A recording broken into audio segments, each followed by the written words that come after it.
இப்ப நம்ம பார்க்க போறது 4த் யூனிட் வடிவியல், ஜியாமெட்ரி.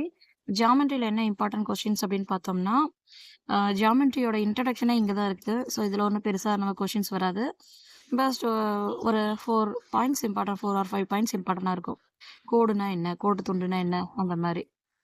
ஸோ எங்க பார்த்தீங்க அப்படின்னா, கோடுகள்.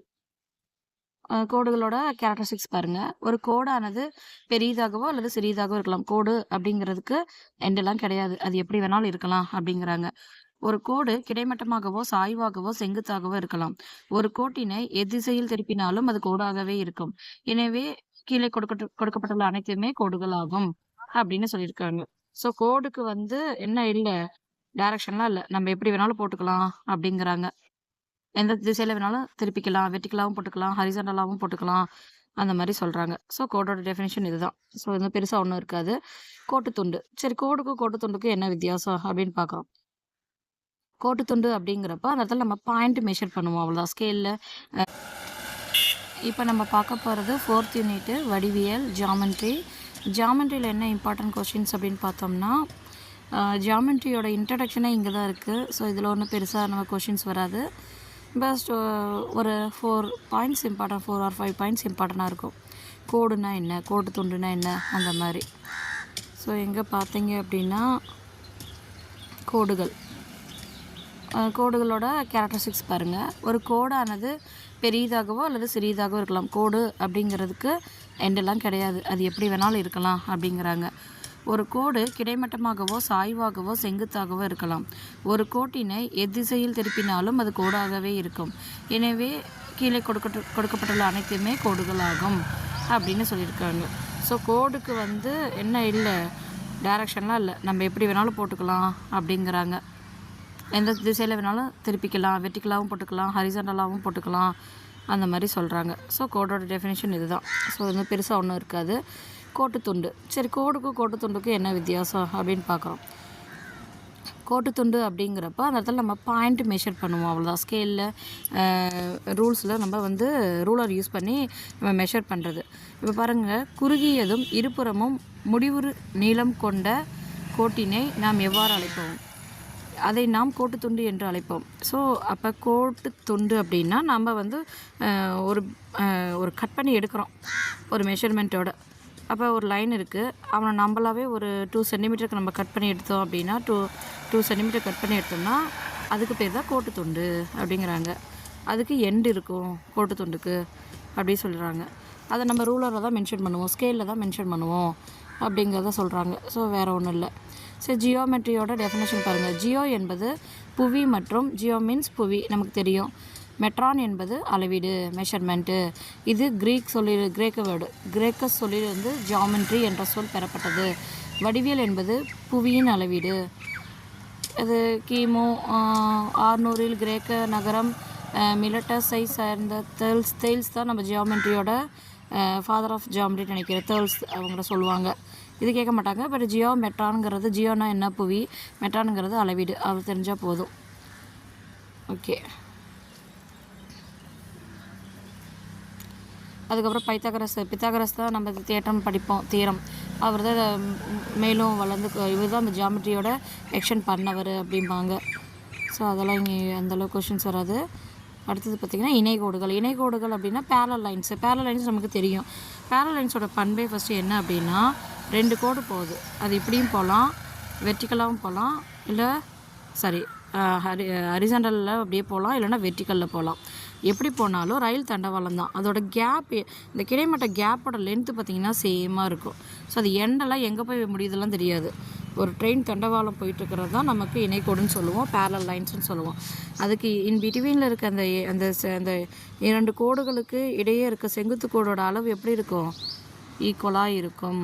இதுக்கு பேர் தான் இணைக்கோடுகள், பேரல் லைன்ஸ் அப்படின்னு நம்ம சொல்லுவோம். அதுதான் இங்கே கொடுத்துருப்பாங்க. ஸோ படித்து பாருங்கள், வேறு எதுவும் கிடையாது. அடுத்தது பார்த்திங்கன்னா வெட்டும் புள்ளிகள். வெட்டும் புள்ளிகள்ங்கிறது ஒரு லைனை இன்டர்செக்ட் பண்ணுற லைன்ஸ். அது எப்படி வேணாலும் இன்டர்செக்ட் பண்ணலாம். எப்போ வந்து பர்பண்டிகுலர் செங்குத்து லைன் அப்படின்னு சொல்லுவோம்னா, ஒரு லைனை 90 டிகிரி கோணத்தில் நம்ம கட் பண்ணோம் அப்படின்னா அதுக்கு பேர் தான் என்னது, செங்குத்து கோடுன்னு சொல்லுவோம், பர்பண்டிகுலர் லைன்ஸ்னு சொல்லுவோம். இதெல்லாம் பேசிக் டெஃபினேஷனு. அடுத்தது கதிர். கதிர்னா ரே அப்படின்னு சொல்லுவோம். கதிரில் என்ன மெயினாக பார்க்குறதுனா, கோடுனா அதுக்கு எண்டெல்லாம் கிடையாது, 2 சைடு போயிட்டே இருக்குமோ.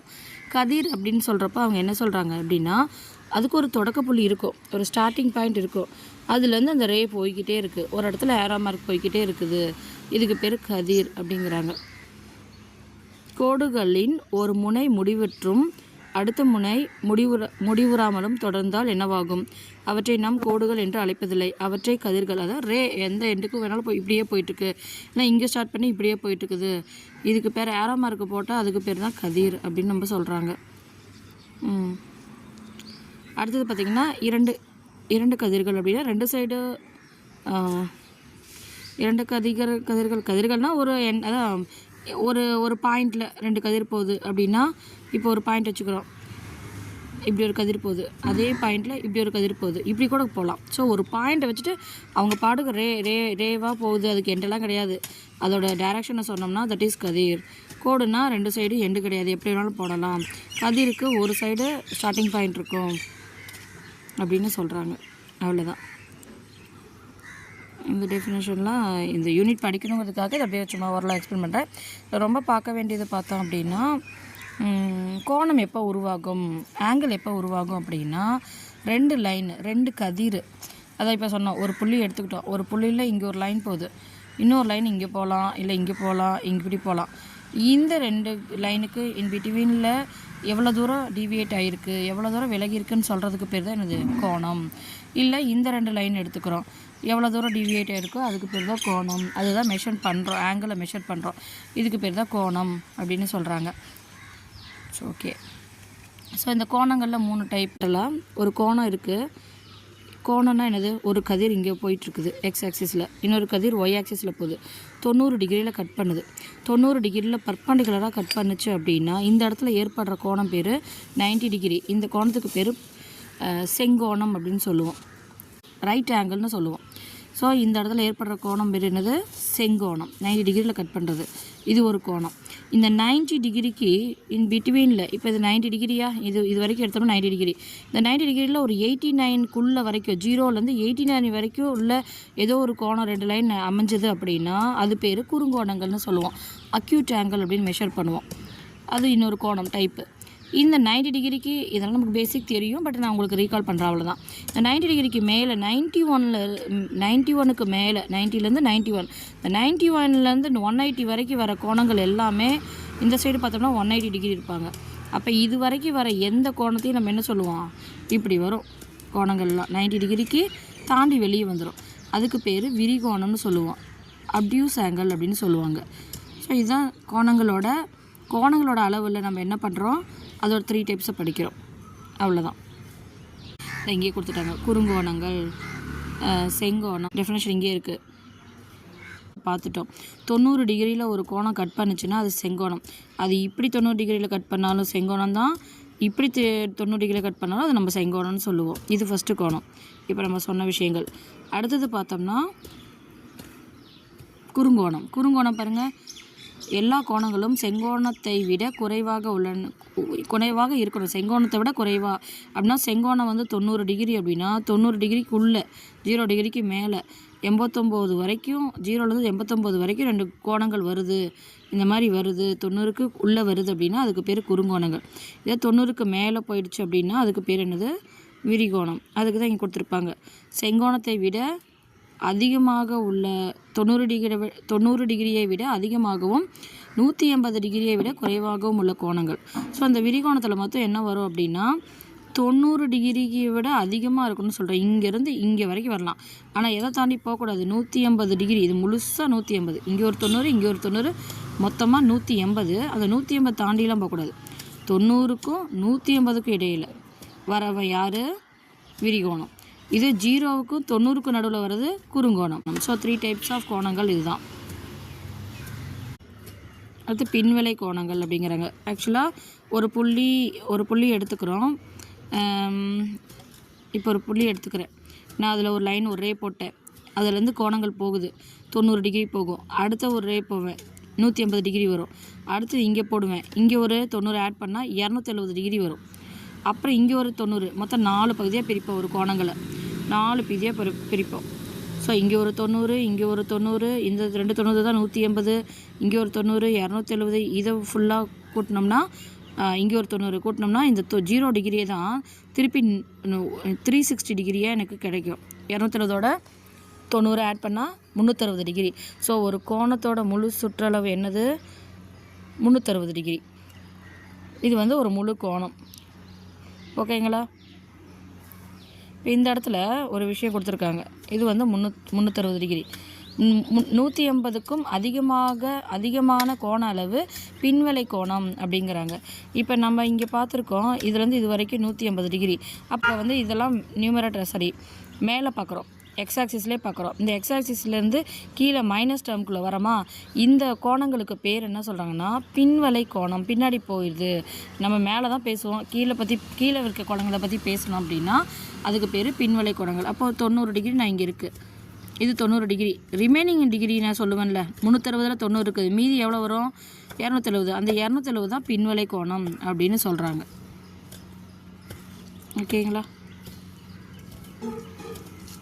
அடுத்தது ஏசி அப்படிங்கிற ஒரு கதிர் இருக்குது, ஏசி. அது பாருங்கள், படத்தில் ஏசிங்கிற லைன் இருக்குது, போயிட்டே இருக்கான். ஏபியும் அது மேலே இருக்குது. 7 ஆரம்பித்து சி வரைக்கும் போகிற கதிர் ஒன்று இருக்குது. அதே 7 ஆரம்பித்து பியில் வர ஒரு கதிர் இருக்குது. ரெண்டுமே ஒரே லைனில் எக்ஸிஸ்ட் ஆகிருக்கா? ஸோ இங்கே கோணம் எக்ஸிஸ்ட் ஆகுமா? ஆகாது. ஸோ இங்கே கோணம்னு பார்த்தா அதோட கோணம் என்ன? 0 டிகிரி. ஏன்னா 7லேயே ஆரம்பித்து பியில் முடியுது ஒன்று, இன்னொன்று சியில் முடியுது. 2 கோணம் வருதுன்னா அந்த கோணம் வந்து எலும்பலை, அது மேலே வரல, அதே ஒரே லைன்லேயே படுத்துருச்சு. ஸோ அப்படி வர கோணத்துக்கு என்னால் போட முடியாது, கோணங்கள் விரியலை. ஸோ அப்போ அங்கே என்ன டிகிரி? 0. அதுதான் கோணம் வந்து 0ங்கிறாங்க. அப்போ கீழே அதே மாதிரி ஒரு லைன் வரா, சி அதை கொடுத்துருக்காங்க. சி ஆனது பிக்கு மிகச்சரியாக எதிர் திசையில் இருக்கான். அதே லைனு ஏங்கிற பாயிண்ட் இருக்கான். ஏ டு பி இங்கே இருக்குதுன்னு வச்சுக்கோங்க. அடுத்தது ஏ டு சி இங்கே இருக்குது. அப்படியே ரிவர்ஸில் இப்படி ஒரு கதிர், இப்படி ஒரு கதிர். இதோட கோணம் என்னவாகும்னா ஒரே லைனில் இருக்குது, நம்ம 0 சொல்ல முடியாது. ஏன்னா ஒரு கதிர் இங்கே இருக்குது, இன்னொரு கதிர் இப்படி போயிட்டுருக்குது. அப்போ கோணம் இங்கே எலும்பி இருக்குது. அப்போ ஒரு லைன் ஃபுல்லாகவே வந்திருக்கா. இது வரைக்கும் நமக்கு 90 தெரியுமா? அப்போ இது வரைக்கும் 90. அப்போ மொத்தம் எத்தனை டிகிரி? 180 டிகிரி. அதான் நேர்கோணம் அப்படின்னு சொல்லுவாங்க. 180 டிகிரியே நம்ம என்னென்னு சொல்லுவோம்? ஸ்ட்ரைட் ஆங்கிள் அப்படின்னு இங்கிலீஷில் சொல்லுவோம். நேர்கோணம் அதுக்கு பேர். 90 டிகிரியே ரைட் ஆங்கிள்னு சொல்லுவோம். சரி, சிறப்பு ஜோடி கோணங்கள் அப்படிங்கிறாங்க. அது என்ன சிறப்பு ஜோடி கோணங்கள் அப்படின்னா, இங்கே பாருங்கள், இரு கோணங்களின் கூட்டுத்தொகை. ஒரு 2 கோணம் இருக்குது, ஒரு 2 ஆங்கிள் இருக்குது. இப்படி ஒரு ஆங்கிள் இப்படி போயிட்டுருக்குது. இங்கே ஒரு ஆங்கிள், அதான் இங்கே கொடுத்துருக்காங்க, ஒரு 30 டிகிரி அப்படி இருக்குது. இங்கே இருக்கிறது என்னவாக இருக்கும்? ஸோ இந்த இது ஒரு 90 டிகிரியா? 90 டிகிரியில் 30 டிகிரி இங்கே இருக்குது அப்படின்னா மீதி எவ்வளோ இருக்கும்? 60. ஸோ 60 டிகிரி இங்கே இருக்கும். அப்போ 2 கோணங்கள், இந்த 60 டிகிரியும் 30 டிகிரி 2 கோணங்கள், ஒரு ஆங்கிளில் 2 ஒரு 90 டிகிரியில் ரெண்டு ஆங்கிள் என்னால் மேக் பண்ண முடியுதா? இங்கே ஒரு 30 டிகிரி, இங்கே ஒரு 60 டிகிரி. இது ரெண்டையும் ஆட் பண்ணால் எனக்கு என்ன கிடைக்கிது? 90 டிகிரி கிடைக்குதா? இப்படி 2 கோணங்களை நான் ஆட் பண்ணி 90 கிடைக்கிது அப்படின்னா அவனை சிறப்பு ஜோடி கோணங்கள், சிறப்பு ஜோடி கோணங்கள், நிரப்பு கோணங்கள் அப்படின்னு நம்ம அதை சொல்கிறோம். நிரப்பு கோணங்கள், காம்ப்ளிமெண்ட்ரி ஆங்கிள் அப்படின்னு நம்ம சொல்லுவோம் இங்கிலீஷில். இது ரொம்ப இம்பார்ட்டன்ட். இதில் கேட்பாங்க, இது வந்து நிரப்பு கோணமா?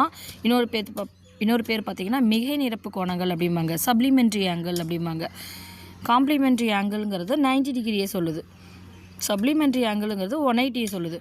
அப்போ எந்த 2 கோணங்களை ஆட் பண்ணுறப்ப எனக்கு இங்கே ஒரு 30 டிகிரி, இங்கே ஒரு 60 டிகிரி ஆட் பண்ணால் எனக்கு 90 டிகிரி கிடைக்குதோ அவனை நான் என்னென்னு சொல்லுவேன்னா நிரப்பு கோணங்கள் அப்படின்னு நான் சொல்கிறேன். அப்போ நிரப்பு கோணங்கள்ங்கிறது 90, அதை விட மிகை அப்படின்னா இன்னொரு 90 ஆட் பண்ணிடுங்க. மிகை நிரப்பு கோணங்கள் எது? 2 கோணங்களை ஆட் பண்ணுறப்ப எனக்கு என்ன கிடைக்கணும்? 180 கிடைக்கணும். அவனை மிகை நிரப்பு கோணங்கள், சப்ளிமெண்ட்ரி ஆங்கிள் அப்படின்னு நம்ம சொல்லுவோம். இவனை காம்ப்ளிமெண்ட்ரி ஆங்கிள்னு சொல்லுவோம். ஓகேங்களா? இவ்வளோ தான். இதில் இம்பார்ட்டன்ஸ் பார்த்திங்கன்னா 3 டைப்ஸ் ஆஃப் ஆங்கிள்ஸ் பார்த்தோம். அண்டு நிரப்பு கோணங்கள், மிக நிரப்பு கோணங்கள் பார்த்தோம். அப்போ பின்வலை கோணங்கள் அப்படின்னு ஒன்று கேட்டாங்க அப்படின்னா, இங்கே இருக்க ஒரு ஆங்கிளை கொடுத்துட்டாங்க 80 டிகிரின்னு. அப்போ ரிமைனிங் அந்த 360ஆல் அந்த 80யை மைனஸ் பண்ணிட்டோம் அப்படின்னா ரிமைனிங் கோணங்கள் கிடைப்பானா? 80யை மைனஸ் பண்ணிட்டீங்கன்னா ரிமைனிங் கோணம் கிடைப்பானா? அவன் தான் மிக நிரப்பு கோணங்கள், சரி பின்வலை கோணங்கள் அப்படின்னு நம்ம சொல்கிறோம். ஓகேங்களா? சரி, இதை கீழே ரீகால் பண்ணுறப்ப உங்களுக்கு இன்னும் ஈஸியாக இருக்கும். இப்போ இதெல்லாம் கண்டுபிடிக்கிற மாதிரி ஆக்சுவலாக இதில் எல்லாம் கொஷின்ஸ் வந்தது கிடையாது. இதுதான் இன்ட்ரோடக்ஷன். அப்போ மேலே நம்ம அடுத்த கிளாஸ் போகிறப்ப இதை வச்சு சம் தான் போட்டிருப்போம்.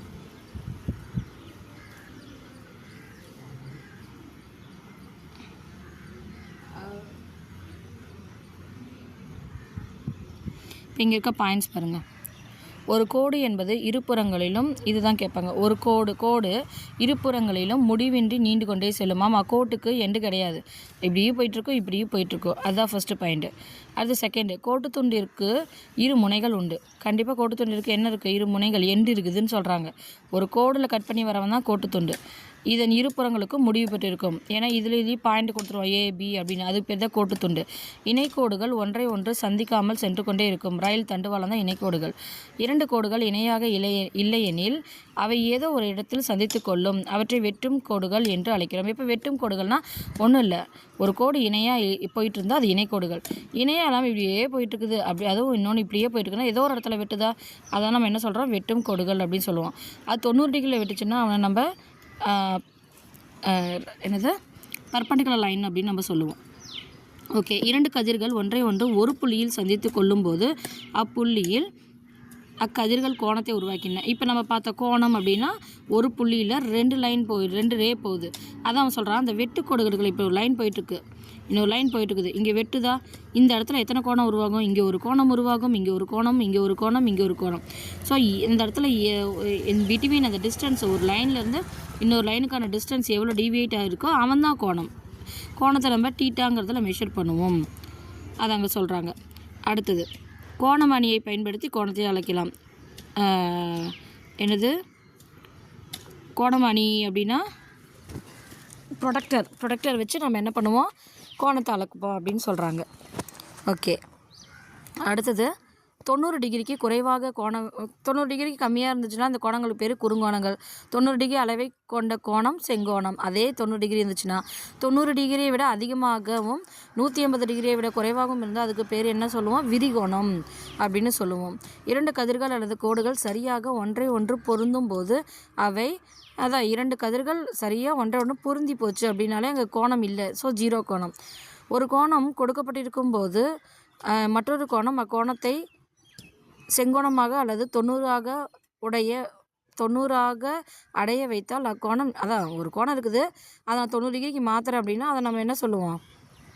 நிரப்பு கோணம். ஒரு கோணம் கொடுக்கப்பட்டிருக்கும் போது மற்றொரு கோணம் அக்கோணத்தை செங்கோணமாக அல்லது செங்கோணம்னாலும் 90 டிகிரி தான், 90ஆக அடைய வைத்தால், அதான் 2 கோணங்களில் ஆட் பண்ணுறது.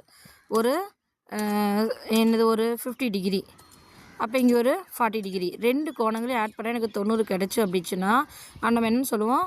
நிரப்பு கோணம் அப்படிமோ. இது 2 கோணங்களை ஆட் பண்ணால் நமக்கு 180 கிடச்சுன்னா என்னென்னு சொல்லுவோம்? மிகை நிரப்பு கோணங்கள்னு சொல்லுவோம். அவ்வளோதான். ஓகே,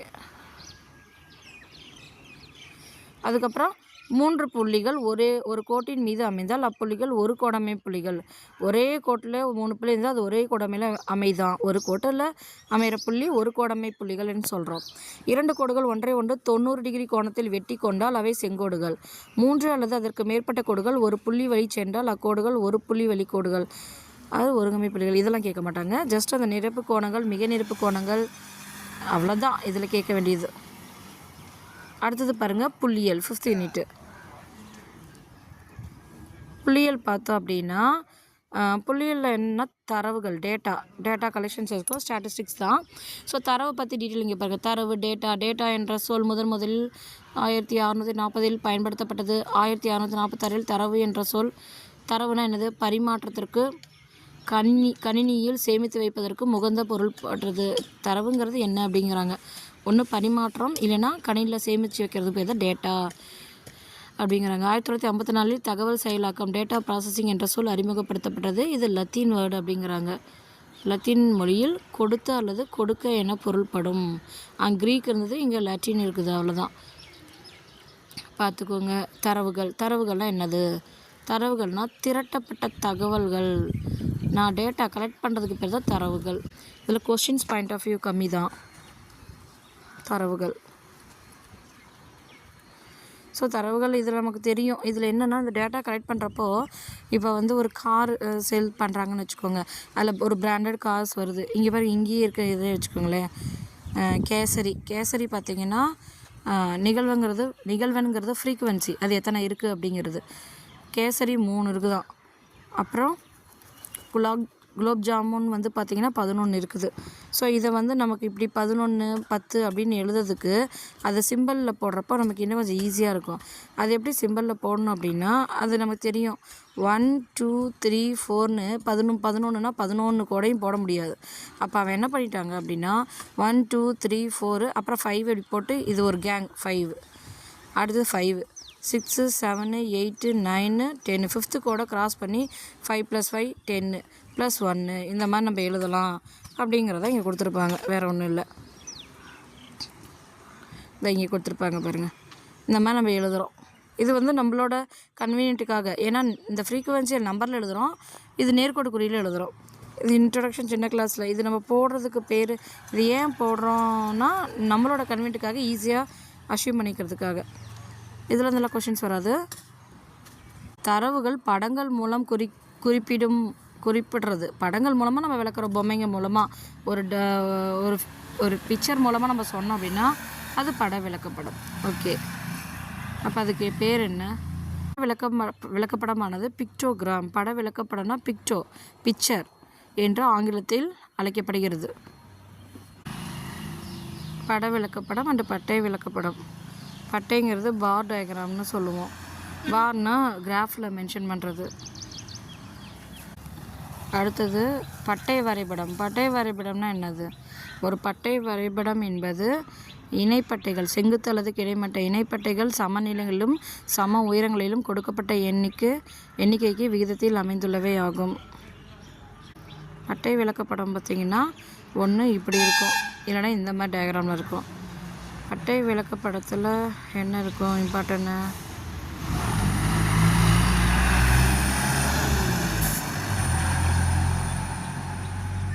ஸோ இதில் அவ்வளோதான். இந்த யூனிட்டில் இதெல்லாம் பட்டை விளக்கப்படம், பட விளக்கப்படம் இது படித்தா போதும். திரட்டப்பட்ட தரவுகள் எனப்படும்.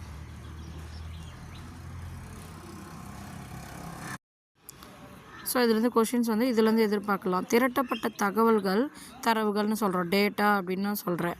ஓகே, நேரடி தகவல்கள் முதல்நிலை தரவுகள்னுங்கிறோம். நேரடி தகவல்கள்னால் நமக்கு கிடைக்கிற சோர்ஸ் ஃபஸ்ட்டு நமக்கு கிடைக்கிது அப்படின்னா அதுக்கு பேர் முதல்நிலை தரவுகள்.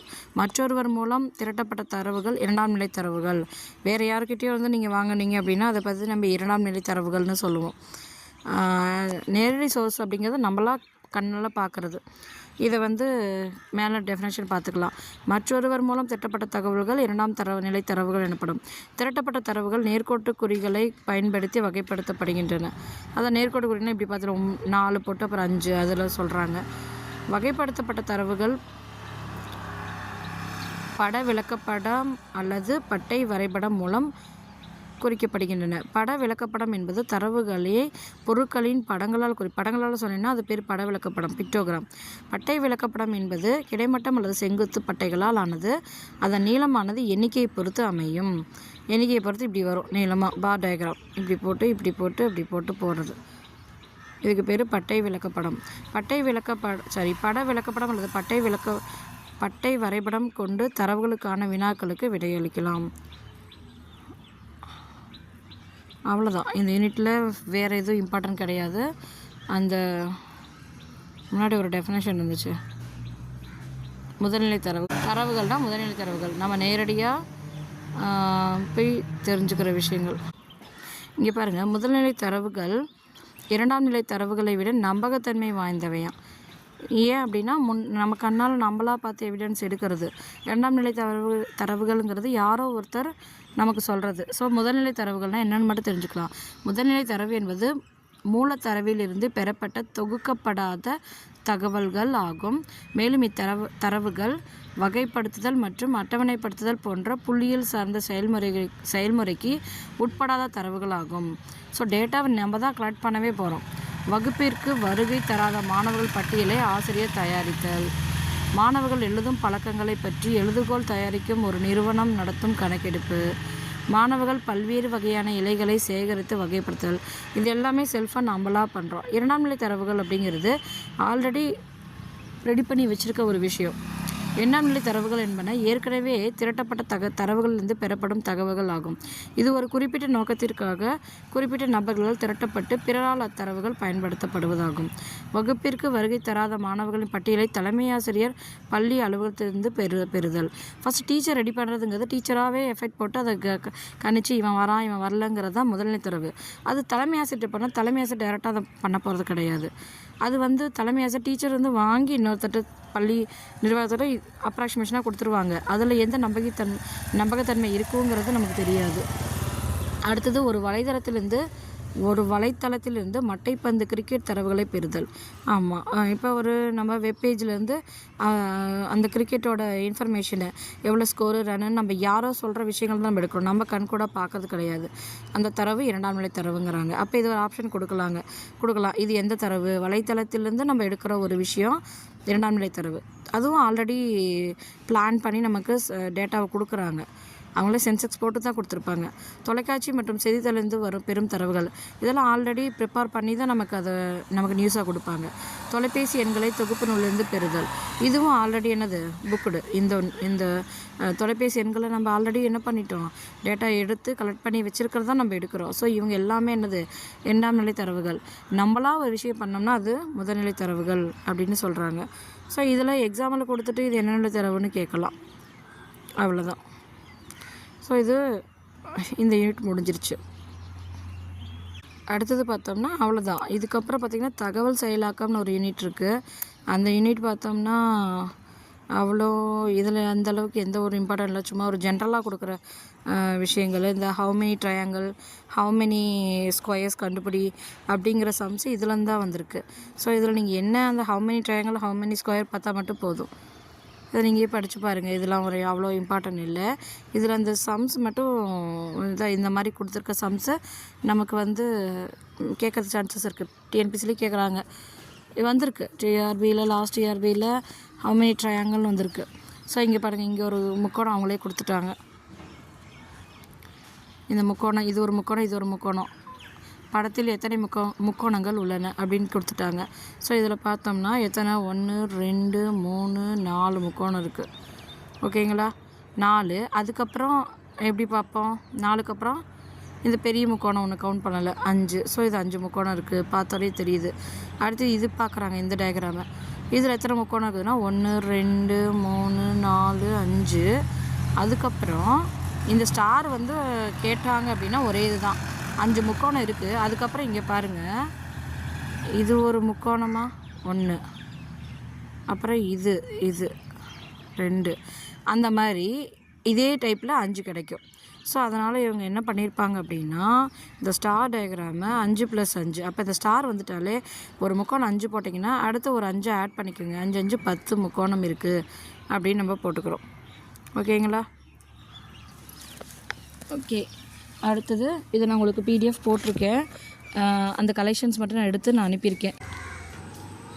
இப்போ லாஸ்ட் யூனிட்டில் பார்த்தீங்கன்னா how many triangles how many squares அப்படிங்கிற சம்ஸ் கேட்குறாங்க. இது ரேர் தான், பட் கேட்டால் நம்ம ஆன்சர் பண்ணுற மாதிரி இருக்கணும். டிஎன்பிசியில் அடிக்கடி கேட்குறாங்க. ஸோ ஒரு 4 சம் 5 சம்மோட பேஸ் தெரிஞ்சால் போதும். இப்போ இங்கே பார்த்தீங்கன்னா இங்கே இருக்க ட்ரையாங்கிள் பாருங்கள். இந்த ட்ரையாங்கிளில் ஹவு மெனி ட்ரையாங்கிள் பாருங்கள். இன்சைடில் 1 2 3 4, இந்த 4மே ட்ரையாங்கிளா? ஸோ 1 2 3 4, இந்த 4 ட்ரையாங்கிள் இருக்குது.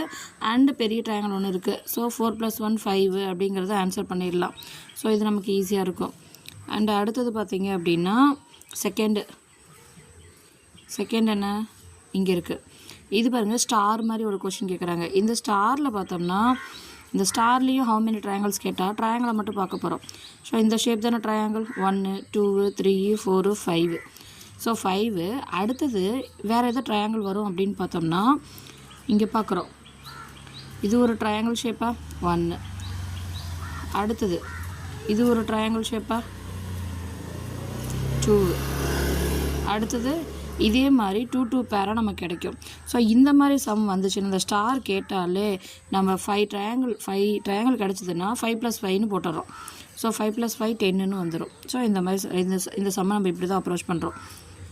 அடுத்தது பார்த்திங்கன்னா தேர்ட் சம் பார்த்தா ஸ்கொயரில் ட்ரையாங்கிள் எப்படி இருக்குதுன்னு பார்க்குறோம். ஸோ ஸ்கொயரில் ட்ரையாங்கிள் அப்படியே கவுண்ட் பண்ணுறாங்க பாருங்கள். இங்கே பாருங்கள் ஒரு ட்ரையாங்கிள் 1 2 அது மாதிரி எது வரைக்கும் இருக்குது 8 ட்ரையாங்கிள் இருக்குது. ஸோ இந்த மாதிரி ஸ்கொயரில் முன்னாடி பார்த்த அந்த முன்னாடி பிஃபோர் சம் மாதிரி தான். என்ன செகண்ட் சம்மில் என்ன பார்த்தோம், ஸ்டாரில் பார்த்தோம்ல அதே தான். இந்த ஸ்டாருக்கு இதுக்கு என்ன வேரியேஷன், ஒன்றுமே இல்லை. அங்கே வந்து ட்ரையாங்கிள் ஸ்டாரில் இருக்கிறப்ப 5 + 5ன்னு போட்டோமா, 5 வந்துச்சுன்னா 5 + 5 போட்டோம்.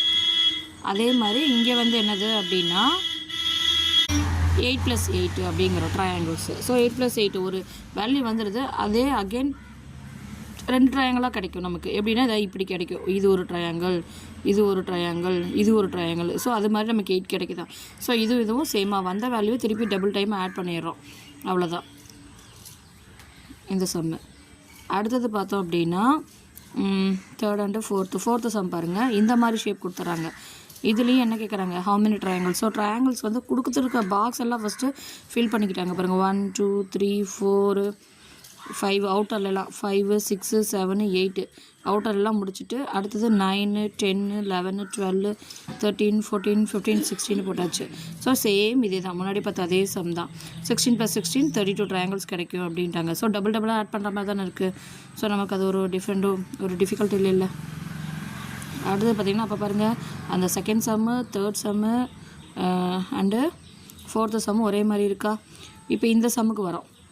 இந்த சம்மில் என்ன வேரியேஷன் பார்த்தீங்கன்னா, அதே ஸ்டாராக அந்த செகண்ட் சம்மில் பார்த்த அந்த ஸ்டார் தானே இங்கேயும் இருக்குது. ஸோ அப்போ ஸ்டாரில் போட்ட அதே கான்செப்ட் இங்கே வந்துடும்.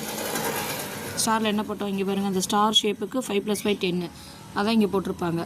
அது எப்படி அப்படின்னா இங்கே பாருங்கள், அந்த ஸ்டாரில் போட்டது 1 2 3 4 5. ஸோ 5 + 5 10 போட்டோம். அடுத்த ட்ரையாங்கிள் வரோம். ட்ரையாங்கிள் அவுட்டரில் பாருங்கள், இந்த டேஷ் போட்டது 1 2 3 4 5. இந்த அவுட்டரில் வரவனுக்கு நாம் என்ன பண்ணிக்கிறோன்னா, ஒன்றும் இல்லை, இந்த மாதிரி ஷேப்பை ஃபில் பண்ணுறோம். ஸ்டாருக்கு போடுறது 5 + 5 ஆட் பண்ணி போட்டோம். இப்போ அதுலேயே அவுட்டர்லேயும் நமக்கு என்ன ஆகுது, கவர் ஆகிறப்ப நம்ம என்ன பண்ணுறோம் அப்படின்னா 5 ஸ்கொயர்னு ஒன்று போட்டுக்கிறோம். 5 + 5 ஒரு டேர்ம் வரும், அண்டு 5 × 5ன்னு போட்டுக்கிறோம். அதுவும் அவுட்டர் கவுண்டிங் 1 2 3 4 5 கிடைக்கிறதுனால 5 × 5ன்னு போட்டுக்கிறோம். இதை சால்வ் பண்ணோம்னா நமக்கு என்ன ஒரு 25 வரும். இந்த 25 10 ஆட் பண்ணால் 35. அந்த மாதிரி தான் நம்ம இந்த சம்மை வந்து சால்வ் பண்ணணும் அப்படின்னு சொல்லியிருக்காங்க. ஓகேங்களா. ஸோ இந்த சம் இதில் இருக்கிற சம்ஸ் மாதிரி தான் நம்ம கேட்பாங்க, வேறு டிஃபிகல்ட்டாலாம் இதை தாண்டி எதுவுமே வராது. ஸோ அடுத்தது பார்த்திங்கன்னா ஹவு மெனி ஸ்கொயர்ஸ். இப்போ முதல்ல ட்ரையாங்கிள்ஸ் பார்த்தோம், இப்போ ஸ்கொயர்ஸ் கேட்குறாங்க பாருங்கள். ஸ்கொயர்ஸ் சம் எப்படி அப்ரோச் பண்ணணும்னா, ஃபஸ்ட்டு இந்த ஸ்கொயருக்கு என்ன கொடுத்துருக்காங்கன்னா, இப்போ இங்கே பார்க்க போகிறது வந்து ஹவு மெனி ஸ்கொயர்ஸ் கேட்குறப்போ ஃபஸ்ட்டு இதில் ஸ்கொயர் பாருங்கள், பார்த்தா எப்படி தெரியுது நமக்கு, இது ஒரு ஸ்கொயர் 1 2 3 4 இருக்குது ஸ்கொயர் ஷேப்பு. இப்போ ஹவு மெனி ஸ்கொயர்ஸ் கேட்குறாங்க. இது பெரிய ஸ்கொயரு, உள்ளே இருக்க ஸ்கொயர்ஸ் எப்படி பார்க்குறோம், இது. இப்போ அதுக்கு தான் இந்த ஷேப்பை மட்டும் இப்படி கட் பண்ணி எடுத்துக்காங்க. இப்போ இந்த ஷேப் இப்படி போட்டாங்களா. ஸோ இதில் பார்த்தோம்னா 1 2 அப்படின்னா என்ன கேட்குறாங்கன்னா 1 2 3 4 ஸ்கொயர் இருக்கா, 4 ஸ்கொயரு. அப்போ பெரிய ஸ்கொயர் ஒன்று என்ன 5. அதை தான் எப்படி எழுதியிருக்காங்கன்னா 1 இங்கே ஒரு 1 ஸ்கொயரு. அண்டு ஸ்கொயர்னாலே நம்ம என்ன பண்ணுவோம், ஸ்கொயர் ஏ ஸ்கொயர் ஃபார்முலா தானே அதோட ஏரியா ஃபைன் பண்ணுறது. ஸோ அப்போ டபுளாக தான் இன்க்ரீஸ் ஆகிறனால a² + 2 1² + 2 ஸ்கொயர்னு போட்டாங்க. ஸோ 1² + 2 ஸ்கொயர் 1² 1 + 2 ஸ்கொயரு 4 ஆட் பண்ணால் என்ன வரும் நமக்கு 5. ஸோ அப்போ இது ஒரு ஸ்கொயருக்கு 5. அப்போ அதே மாதிரி எத்தனை ஸ்கொயர் இருக்குன்னு பாருங்கள், 1 2 3 4 4 ஸ்கொயர் இருக்குது. அப்போ 5 × 4 போட்டுக்கிறோம் 20. ஸோ இது கொஞ்சம் இம்பார்ட்டன்ட் சம் தான். 20 ஸ்கொயர்ஸ் இருக்குது அப்படின்னு நம்ம சொல்லிடுறோம். ஓகேங்களா. அடுத்தது பார்க்குறோம். ஸோ அடுத்து பாருங்கள் ஹவு மெனி ஸ்கொயர்ஸ் கேட்குறாங்க. இந்த ஷேப்புக்கு பாருங்கள், ஸ்கொயர் பார்த்தாலே தெரியுது என்ன இருக்குது, இப்படி ஒரு ஸ்கொயர் 1 2 3 4, அப்புறம் பெரிய ஒரு ஸ்கொயரு, அதுக்கப்புறம் உள்ளுக்குள்ளே 4 ஸ்கொயர் இருக்கா. ஸோ அதுக்கு நம்ம நேம் கொடுத்துருக்காங்க.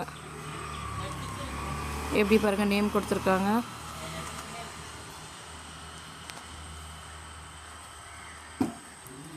1 இங்கே 1 2 3 4 5 6 7 8. ஸோ 8. அடுத்தது இது பார்த்தாலே தெரியுது, 8க்கு அப்புறம் பெரிய பிக் ஸ்கொயர் ஒன்று போட்டிருக்காங்க. 8க்கு அப்புறம் இது ஒரு 9. அடுத்தது என்ன ஷேப்பு, இங்கே ஒரு ஷேப்பு 10. ஸோ இது வந்து ஃபார்முலாலாம் போகலை. பார்த்தாலே தெரியுது அப்படிங்கிற மாதிரி போட்டிருக்காங்க. 10 ஸ்கொயர்ஸ் இருக்குது அப்படின்ட்டுருக்காங்க. how many triangles கேட்குறாங்க. ஸோ how many triangles பாருங்கள். இங்கே how many triangle 1 2 3 4 5 6 7 8. அடுத்தது இங்கே ஒரு 9, இங்கே ஒரு 10 11 12. ஸோ 12 ட்ரையாங்கிள் தான் வருது. அதான் வெளியே உள்ளுக்குள்ளே ஒரு 8 ட்ரையாங்கிள்ஸ் இருக்கா. 8 + 4ன்னு போட்டிருக்காங்க ட்ரையாங்கிள்ஸ். அது என்ன அப்படி 8னா இந்த சின்ன ட்ரையாங்கிள் தான் 8, சின்ன ட்ரையாங்கிள் 8. அப்புறம் பெரிய ட்ரையாங்கிள் ஒன்று பார்த்தோம்ல, இது 1 2 3 4, அது 4. ஸோ 12 ட்ரையாங்கிள்ஸ் இருக்குது அப்படின்னு போட்டிருக்காங்க. சின்ன சம்லாம் நம்ம ஈஸியாக போட்டுடலாம், அப்படியே கவுண்ட் பண்ணலாம். இப்போ இங்கே பாருங்கள், இதில் how many triangles இந்த மாதிரி சம்மில் கேட்டால் என்ன பண்ணுறது அப்படின்னு பார்த்தீங்கன்னா, அந்த ட்ரையாங்கிள் ஷேப்பை பார்க்குறோம். இது பார்த்தா ஒரு ட்ரையாங்கிள், 2 ட்ரையாங்கிள், 3. அடுத்து என்ன பண்ணுவோம், 3க்கு அப்புறம் இது 4, இது 5ன்னு போடுவோம். அடுத்து என்ன பண்ணுவோம், பெரிய ட்ரையாங்கிள் 6ன்னு பிரிப்போமா. ஸோ அதை பார்த்தாலே 6ன்னு தெரிஞ்சிருச்சா. அதை அவங்க எப்படி போட்டிருக்காங்க அப்படின்னா, அந்த ஷேப்பை 1 2 3ன்னு கொடுத்துட்டு அதை 3ஐயும் ஆட் பண்ணி போட்டுக்க சொல்கிறாங்க. ஸோ அதே சமயம் இங்கே இருக்கும் பாருங்கள், செகண்ட் சம கீழே அது மாதிரி எந்த ஷேப் கொடுத்தாலும் அதை அப்படியே வேல்யூ கொடுத்துக்கோங்க. இப்போ பார்த்தீங்கன்னா 1 2 3 4 5ன்னு கொடுத்துட்டு எல்லாத்தையும் ஆட் பண்ணி போடுறது தான் என்னவாக இருக்கும் அப்படிங்கிறாங்க. அதோட ட்ரையாங்கிளாக இருக்கும் 15 அப்படிங்கிறாங்க. இப்போது இந்த சம்மு பார்த்தோம்னா, இந்த சம் எப்படின்னா, இந்த ஷேப் வரதுக்கு நான் how many straight line use பண்ணியிருப்பேன் அப்படின்னு கேட்டிருப்பாங்க. இது டைரெக்டான கொஸ்டின்ஸ் தான். இது ஒன்றும் இல்லை, நம்ம எவ்வளோ லைன்ஸ் எவ்வளோ ஸ்ட்ரைட் லைன் போட்டிருக்கோம் அப்படிங்கிறத சொல்கிறோம் இந்த ஷேப் வரதுக்கு. அப்போது எவ்வளோ லைன்ஸ் போட்டிருக்கோம் ஸ்ட்ரைட் லைன் பாருங்கள், 1 2 3 4 5 6 7 8 9 10. ஸோ 10 லைன்ஸ் யூஸ் பண்ணியிருப்போம் அப்படிங்கிறத சொல்கிறோம். ஓகேவா. அதே தான் இந்த ஷேப்புக்கு வந்திருக்கும்னு நினைக்கிறேன். இந்த ஷேப்புக்கு நம்ம வந்து how many straight line use பண்ணியிருப்பேன் அப்படின்னு கேட்குறாங்க. Minimum number of lines, minimum number of lines use பண்ணி இந்த ஷேப் என்னால் கொண்டு வர முடியும்னு கேட்குறாங்க. அப்போ ஃபஸ்ட்டு இப்படி இதுக்கு என்ன பண்ணலாம் அப்படின்னா, பார்த்தால 1 2 3 4 இப்படி வச்சுக்கிறோம் 4 அண்டு 5 6 7 8 9 10 11 12. ஸோ 12 லைன்ஸ் யூஸ் பண்ணியிருப்போங்கிறாங்க. அவ்வளோதான். இந்த மாதிரி சம்ஸ் தான் நமக்கு கேட்குறாங்க. ஸோ இதோட யூனிட் 6 புக்கு முடியுது. இதை ரெஃபர் பண்ணி பாருங்கள். தேங்க்யூ.